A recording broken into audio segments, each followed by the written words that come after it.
What's going on, everybody? Welcome to another episode of Get Rich and Go Broke Shine. I'm your host, Eddie Kang. Special episode for y'all today, man. NFL futures. It's NFL season. We here. It's really the first, I'd say this is the first episode where you get a full-fledged, football from us. I mean, of course, there's going to be tennis in it. But I know when we started this show, I believe it was the week of the Super Bowl, maybe the week before the Super Bowl. So I'm really excited to share my first football season with you guys. I'm really looking forward to winning y'all some money. Without further ado, man, we're going to get started right into the futures. I got some division winners for you guys. I got some win totals for you guys. And obviously, I got the show picks for you guys at the end. So getting started, we're going to move to the NFC South. I feel like this is the most obvious bet of the division winners. Buccaneers are minus 110. Not really sure why, especially after the way Atlanta melted down last year. Now, I will say I really, really, really love what the Falcons did in the draft this year, addressing the need of defensive line. I would say between defensive line and quarterback last year, those were probably the two positions they needed to upgrade at the most.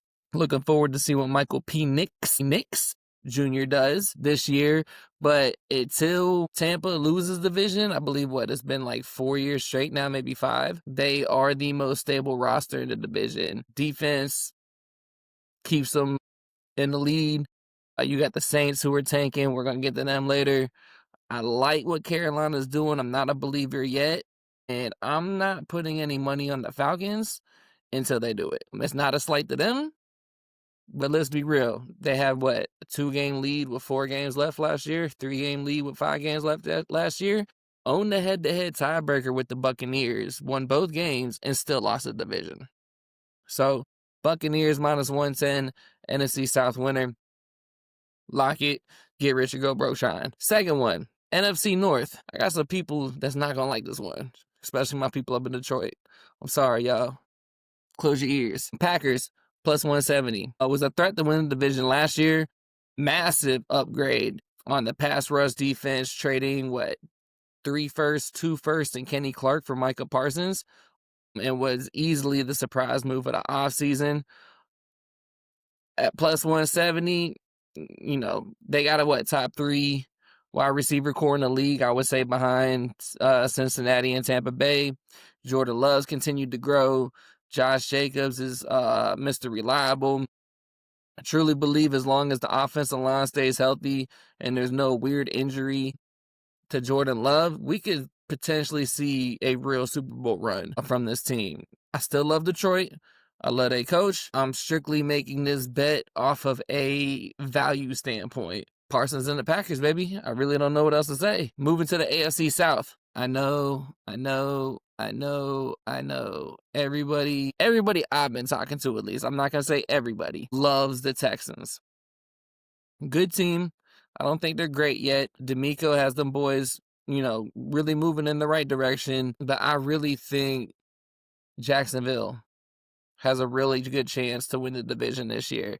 So if you're asking me who I think is going to win the division, I'll probably still lean Texans. Not by a lot, maybe by like a game or two. Would I rather take the Texans at minus 165 to win the division? Or would I rather take the Jaguars at plus 260 to win the division? Excuse me. Trevor Lawrence is supposedly in his prime. We'll see. Hasn't been terrible, but I really don't feel like he's lived up to the hype that we made him out to be coming out of Clemson. Supposedly better staff, first-year coach. The division is very soft outside of Houston. Excited to see what Trevor Hunter's going to do offensively and defensively. Him and Brian Thomas is going to be a nasty 1-2 punch outside. Outside the lines, they'll probably have Hunter line up a slot a lot. I like their running game. I don't love it. They have 3 running backs that could, I'm not going to say be quality starters, but they have 3 really good running backs. They got the shift maker. I just completely made that word up. They got the shifty back in Etienne. They got the bulldozer and Tank Bigsby, and I can't remember who the third person is. I think I even drafted him on one of my fantasy teams, but he's not terrible either. I really think this is a great value play for a team that could win the division. I don't like the AFC South is the only division I saw in the AFC that could have a new division winner. I know a lot of people are really on the Broncos. I like the Broncos this year. I don't know if I like them more than Kansas City. That's one of them things where until Demetrius loses a division, I'm not betting that he's losing the division. So 3 division winners for you guys this year. I'll repeat them again real quick. Tampa Bay to win the NFC South at -110. The Packers to win the NFC North at +170. And the Jaguars to win the AFC South at +260. Let me throw this in off FanDuel real quick and see what that gives you on a parlay for you guys. I do want to say, as a filler while I'm filling in, I'm going to be doing win totals for the Eagles, the Vikings, and the Saints coming up next. Just wanted to throw this in for you guys real quick. All right, so if you parlay the Jaguars, Packers, and Buccaneers to win their divisions, that's giving you a +1576 parlay. So for every $10 you bet, you would win $157.60. It's a really good play in my opinion. Obviously, I'm biased, but like I said, Packers and Bucks, absolutely. The Jacksonville one is a riskier, frisky pick, but we in the business of gambling. If you ain't risking and getting frisky, what the fuck you doing? All right, so moving on to the win totals. I got 3 really good ones for you guys that I did not have 2 of these teams when I was supposed to do this episode last week or the week before. I believe I was supposed to do this like a week and a half ago. I only had 1 of these 3 teams on here. Starting with the Eagles, we're taking the over 11.5 wins at +115. Pretty much consensus across all platforms. They have a top 3 defense, arguably pushing for a top defense. I think it's between them, Pittsburgh, and I'd have to look back at the numbers. I think Minnesota was up there. A lot of the markets are projecting them to win 12 to 13 games. So to get plus money at 11.5, I think that's really, really a really good play. They got a championship culture. The offense is pretty much locked in, so you know you're getting with that. They got arguably the best offensive line in NFL history. Saquon is arguably the best running back in the game right now. Hurts is arguably the best rushing attack in the NFL. I'm not going to say the best running quarterback, but with the tush push, and them for some reason being the only team that knows how to do it, I believe that makes him a bigger run threat than Allen and Jackson just for that reason. Not like a take off out the pocket type of running. So we're going to lock in the 11.5 over at +115. Moving on, we're going to take the Saints under 5.5 wins at -180. That is pretty steep odds-wise, I'm not going to lie. Quarterback instability, coaching questions, Kellen Moore's first year, you don't really know what he's going to do with what he has. The roster's already kind of weak. A lot of markets are projecting 3 to 4 wins. But we all know the NFL can kind of get funky, skewy, especially with the sorry teams. Especially a lot of times when you think a team's going to be sorry for the entire season, they end up sneaking 1 or 2 wins that you're just like, how the hell did y'all even win this game? So I just moved the cushion a little bit. I believe it was at 3.5 wins, was like -120. I bumped it up to 5.5 because I'm sure they're going to get a what the fuck win at some points. 5.5 under 5.5 wins at -180.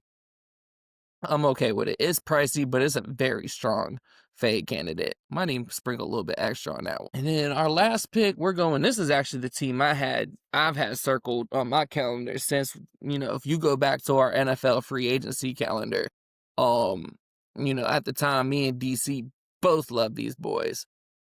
Minnesota Vikings over under 8.5 wins. We're taking the over at -125. A lot of models and forecasts, are projecting 10, 11, 12 wins, anywhere between 10 to 12 wins. 12 feels kind of like a reach. I can see 10. 12's kind of, the defense, fantastic. I love what they did in this offseason. They revamped the defensive line. brought in some offensive line. Like, they really dug deep in the trenches with their signings. You know, Addison's going to be suspended, I believe, the first 6 games of the season. They traded for Adam Thielen to come back.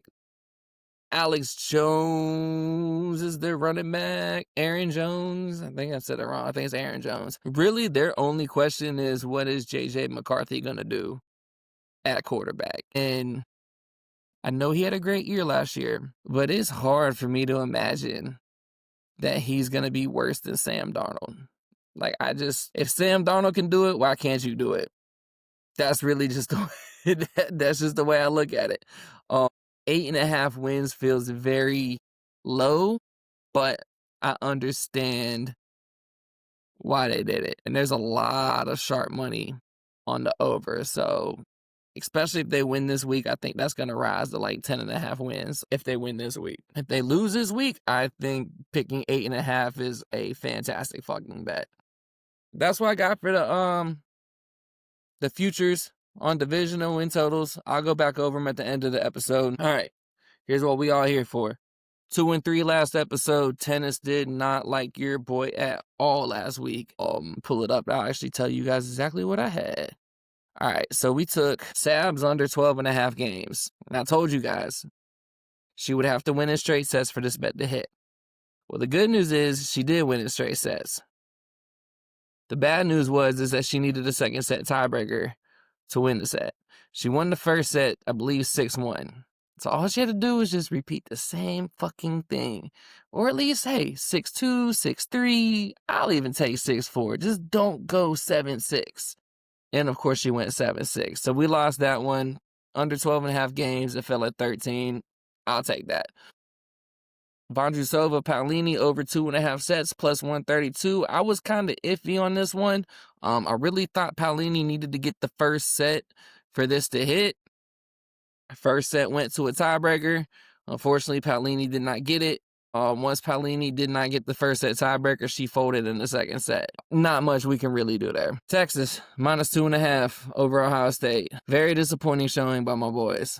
I'm not gonna say I told y'all so. You guys know I have not been the Arch. I have not been the one holding Arch up on the pedestal and all that. You guys know where I stand on that. I don't think he was as terrible as people are making him out to be. To be just, in my honest opinion, he looked like every other quarterback that makes their first road start against a top 10 team and a top 3 defense. Only difference is his last name is Manning. So people expect more. Was I expecting more? Yes. I'm not going to sit here and lie and act like I wasn't.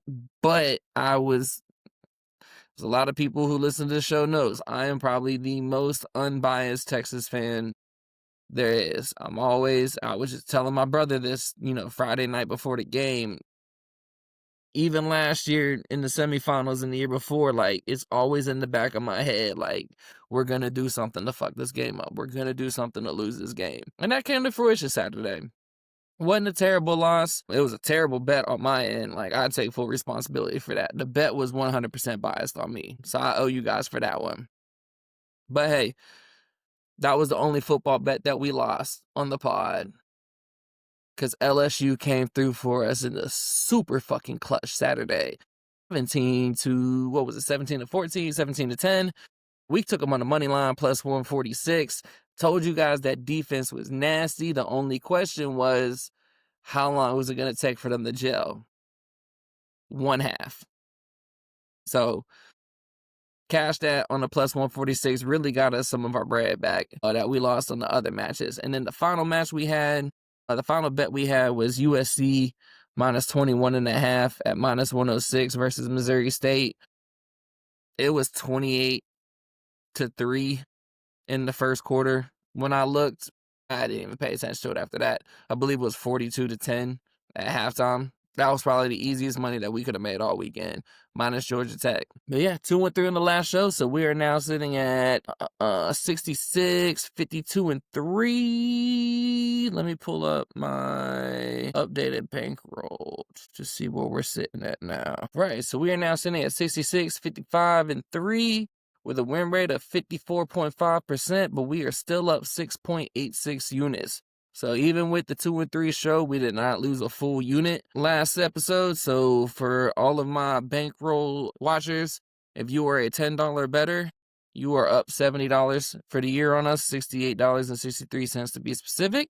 If you are a $25 better, you are up $171.58 so far this year. And if you are a baller shot caller with $100 betters, you are up $686.32 on the year with us. So my goal is from $100 betters, I'm gonna try to get y'all above 1,000 before the end of the year. For my $10 betters, I'm gonna try to get y'all over $100 for the year. For my $25 betters, we're gonna try and get y'all over $250 to $300 for the year. So with that being said, I got 4 picks for y'all tonight. Where we at with them? Right here. All right, first one. I was about to say it's supposed to have the time with it. All right, first one is women's tennis. Iga Swiatek is playing Amanda Anisimova in the U.S. Open semifinals tomorrow. Let me double check, make sure I got that right. I believe it's the semifinals. No, quarterfinals. I apologize. So Amanda Anisimova is playing Iga Swiatek in the U.S. Open quarterfinals tomorrow.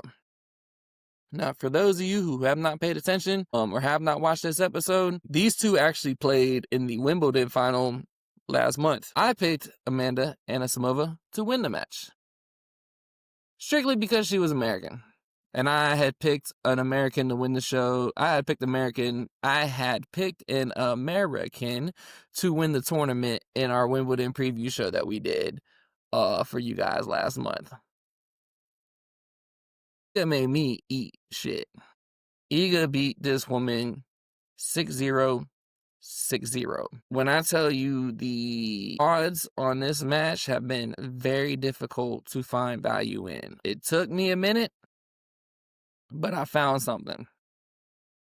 We're going to take Anisimova to not win a set at -132. Iga has covered this in 8 of 10 matches versus lower level opponents in the last 2 Grand Slams. Her forehand is a terrible mismatch for Animisova's backhand. And she beat her 6-0, 6-0 in the last match. If you couldn't win a game a month ago, what makes me think you're going to win a set today? Animisova did not win a set, -132. Moving on. I forgot to put the time down for this one. I'm sorry, y'all. I'm so unorganized today, and I spent so much time trying to be organized. All right, 11:30 a.m. tomorrow. Felice Auger-Aliassime. We just gonna call him FMA. FAA. He is playing Alex de Minaur in the quarterfinals of the U.S. men's tournament. I could not really get a read on the head-to-head. The prices were there. If you want the plus money, you can take Felix Auger-Aliassime. I believe he was like plus 152. Their head-to-heads are pretty similar. They haven't really played each other in the last couple years. I think they've played once over the last 2 years. But I did find a nice little prop that I like. We're taking the over 17.5 aces for -110. FAA is averaging 9 aces a match on hard courts in 2024. Now we're sitting at about 8, so that's already our 17 right there. But for this specific tournament alone, Felix is dropping 12 a game, and de Minaur is dropping 9 a game. So you're telling me their average is 21, and you're giving me 3 to work with to hit? I could rock with that. Every single one of Felix's matches has hit 17.5 in this tournament. De Minaur, I believe only 1 match has hit over in this tournament, but it's not due to him. He's done his part to hit this number. I believe, like I said, he's averaging 8 aces a match on hard court for the year, but he's averaging 9 a game for the tournament. So he's giving you half the number you need, and he's not even the better server of the two. Like, Felix is the way likelier one to have a higher number of aces. So as long as de Minaur can give us what he's been giving us, I do not see why this bet will not cash. Third pick, Wednesday, 9 p.m. We're taking center -7.5 games versus Lorenzo Musetti at -118. I'm expecting a straight set blowout. Center's only dropped 1 set in this tournament. I don't believe he dropped a single set. I believe he dropped one set in all of Wimbledon as well. No, he dropped 2 sets in Wimbledon because that was when he lost. He was supposed to lose to Grigor. So in 2 major tournaments, you've only dropped 3 total sets in 2 tournaments. I mean, he's a cheater, but that's still a hell of a fucking statistic. Musetti struggles against top 5 power hitters. He struggles against top 10 players just in general, but he really struggles against the top 5. He fades in long rallies, which is what center likes to do. Center likes to just rally you back and forth volley game and force you to make an error. He's very precise in his move, in his hitting. He's not going to be one that he's not one to look for winners like Alcaraz. He'll just keep playing back and forth at you until you make a mistake. I really wanted to do the straight sets, but the value just was not there. Like I said, at -7.5 games, that's pretty much a straight set bet, but you're giving me -118 instead of, I believe straight sets was like -300. I can't do nothing with -300. So we're going to look for the cheater, the silver fox, whatever you want to call him. 7.5 games. Don't fuck me over, bro. So that's what I got for the tennis. And I got one, of course, football starts Thursday. I'm not dropping our next episode till Thursday. So I had to drop a pick for the Thursday night game. When I played this, or at least when I picked this, the line was still at 7.5. So we're basing off the 7.5. I've adjusted my odds to it just in case you decide to follow me. The line is 8.5 now. We're taking the Eagles -7.5 at -122. The Eagles have covered 5 of the last 7 home games in this rivalry against the Cowboys. Cowboys have a lot of secondary injuries right now. They got questions on the offensive line and defensive line right now, especially with Parsons being traded, DeMarcus Lawrence going to Seattle. The only other edge rusher they had last year that was worth anything was a rookie. So to be honest, I really wanted to take the Eagles like -10.5, 11.5, but one thing I learned very early in this game is you do not fucking play with Vegas. Plus, it's the NFL. I'm not saying it's gonna happen, but if you've placed a bet on an NFL game, I'm sure you witnessed this before. Some bullshit is always likely to happen. And once one bullshit happens, that's just like an avalanche. It's just gonna keep fucking going. So he's gonna take the Eagles -7.5. Defending Super Bowl champs at home, opening night against their most hated rival. A hated rival that is licking their wounds right now. Yeah, I don't really see it. But that's just me. Just quick recap.